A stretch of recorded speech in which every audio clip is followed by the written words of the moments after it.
3 governors and 5 senators.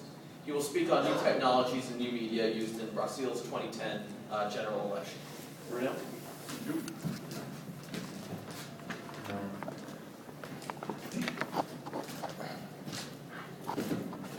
Good morning. Matt, thank you for the kind introduction. Well, as Matt said, I've been working on 13 races in total, and well, we have a new president now. We have 27 governors. We have a whole new House of Representatives, and 2/3 of the Senate were also elected. And if in case you're still wondering who is the big winner, I just make sure he's really shining in his reputation. He's still the man, and he made it happen in this election, even though he wasn't running. Well, to start with, yes, it's the economy. It has been. And well, what else? Well, after I'm not sure if it's here, but David Spiegel Olympic presentation yesterday, I made sure I added those in as well. So his being Lula has been definitely his, like it or not, his he will be in the history as one of the biggest presidents Brazil has ever had. Well, but talking a little bit about what I came here for, we are almost around 800 million users and growing on internet and online. We already have a major national broadband program training. Also, we're number 1 in social networks. From these 80 million users, 86% are in social networks. And we're also longest time online in the world. So the ones that do have access in Brazil, they spend as much time as they can. And also regarding to the cell phone lines, we already have more cell phone lines than people in Brazil. So that's pretty big as well. Regarding to the election, we are a big country. We had 136 million eligible voters. 81% went to the booth. Not that they were really excited, but because Brazil is obligated to vote, but it's still a really good turnout. When this presidential was pretty big, we had almost 22,000 candidates around running at the same time. 6,000 were for federal position.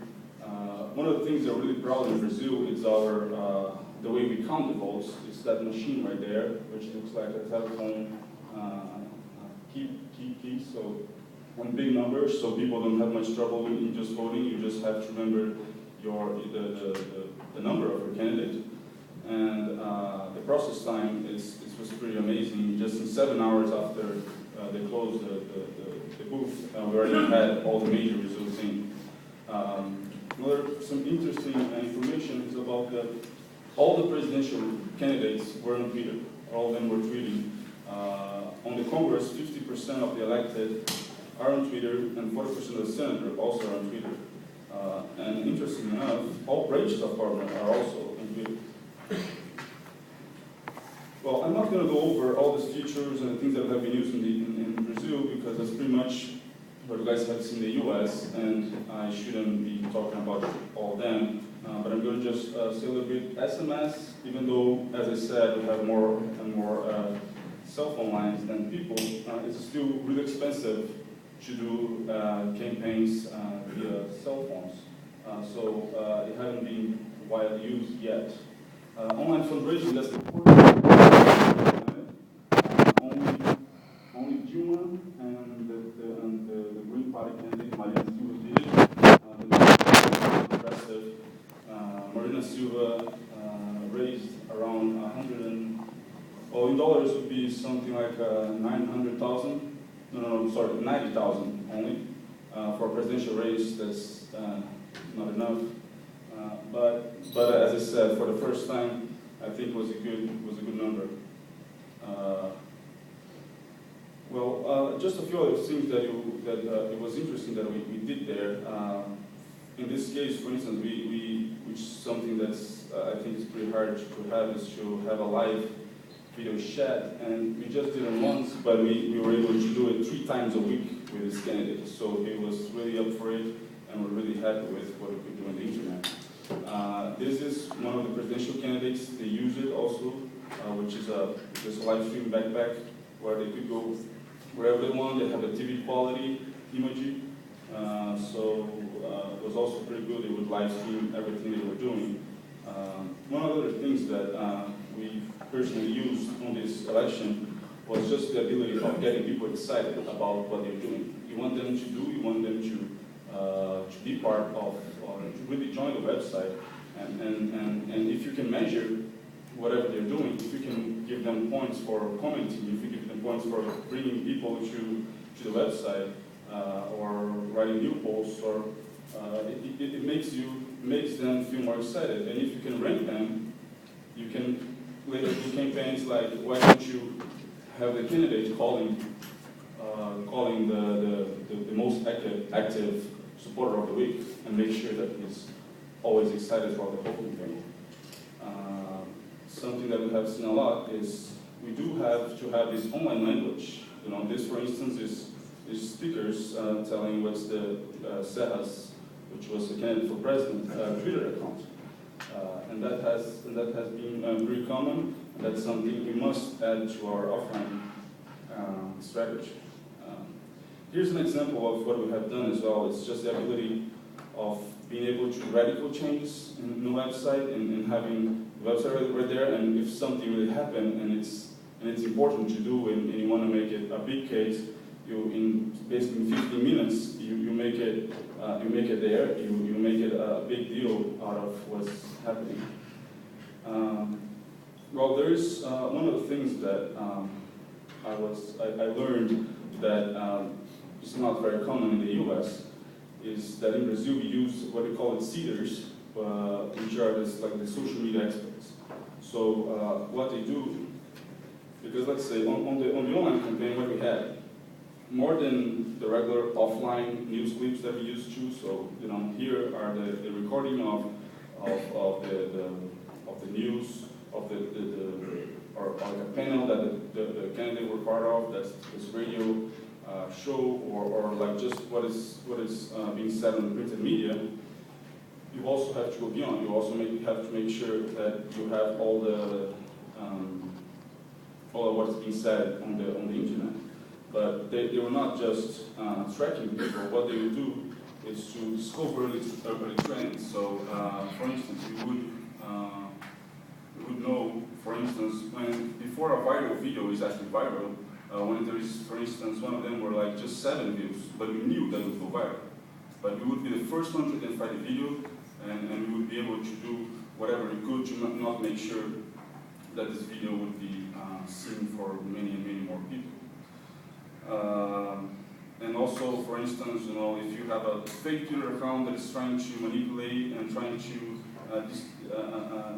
let's say, destroy the image of the candidate, if you're smart enough, if you have people studying them, at some point they're going to do a mistake, and then you're going to be able to link maybe a personal account for this fake one, and then you can send an email to this guy and say, hey, so you were this guy, right?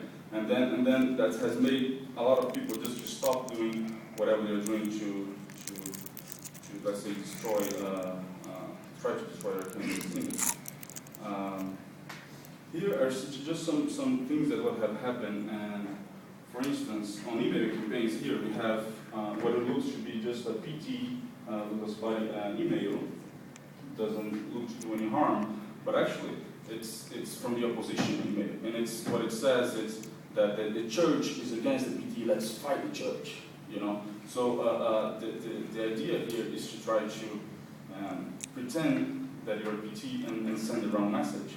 And also here, what just looks like to be Dilma's Twitter account, it's not. It's the third letter. It's an I in caps.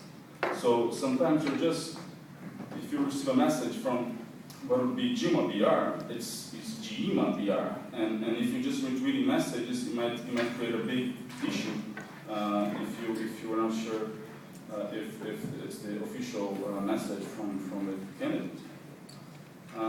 Here's just also things that have happened regarding to, in Brazil we had this culture of measuring power on the internet. So what can we do to show people that we are bigger, that we have more supporters, that, and try to bring people and get media out of it. That's the idea, is to do anything online you can to go to the newspaper, go to the TV for what you have done. So for instance, here we have in the gubernatorial race in São Paulo, we have the Alckmin, which was elected governor. He on his website, he said, hey, you know, there is this website that is voting who was the best one in the debate last night. And so he was doing this effort. And so what we tried to do is, okay, if he's doing this effort, let's try to beat him. And this turned out to be a race throughout the whole day. As you can see, at noon, they were winning for around 400 votes, and then by 2 p.m. we were winning for 300 votes, and we didn't win, and we stopped trying to vote because we didn't want to win by too much. Well, it didn't take long that they already had some robots to make sure they would win. So by the end of the day, they won by thousands of votes. Another thing is the Twitter days. So it's just to bring your support, bring your allies, and say that's the Twitter day, which is interesting and has been effective for media attention. When you're just, you know, all our candidates, it's trending topics. It's on Twitter. Everybody's talking about it. So a little bit of web videos. They have become really important, as we know. And here is, let's say, the first viral video. One of the problems in Brazil is that with all the Obama campaign in 2008, it made the media really added for something loud, whatever it looked like, whatever it could be. So in this case, it's not that the video is really good or, you know, but the media kind of wanted this video to be viral because when they had like just 100 views, it was in the biggest news portals already, just talking about it. And I just want to show a little bit part of it. And that's what they call, instead of the Obama girl, that was the Dilma boy. Ela serra Dilma é favorita pra vencer.